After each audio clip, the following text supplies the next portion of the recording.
এই জায়গাটা খুব সুন্দর লাগছে, এটা ওয়াচ টাওয়ার।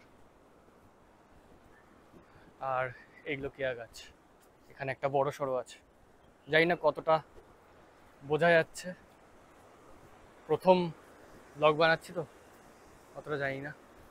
এখানটায় নামার জায়গা আছে, একটা ভালো মতো নামার জায়গা পেয়েছি যেখানে আমি অন্তত স্লিপ খাবো না।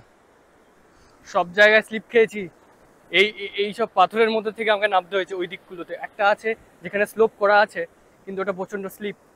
এটা খুব সুন্দর, এই জায়গাটা দিয়ে যেতে কোনো অসুবিধা হচ্ছে না, আরামসে নামা যাবে।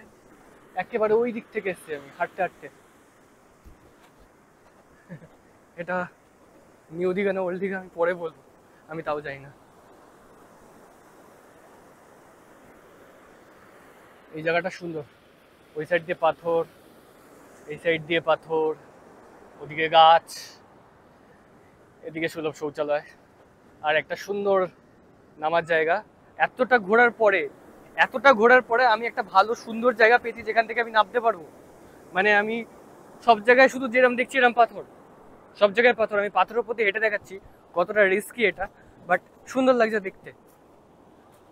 অবভিয়াসলি সুন্দর, বাট না, চাপ হয়ে যাবে যাওয়াটা।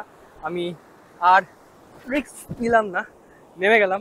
বাট অন্য যে কোনো দিক থেকে যখন এসছি তখন আমাকে নামতে হয়েছে এই পাথরগুলো দিয়ে। যেখান থেকে দেখেছি আমি প্রথমে আসার পর থেকে, যেখানটায় এসে দেখেছি সেখান থেকে আমাকে এই পাথরগুলো থেকে নামতে হয়েছে।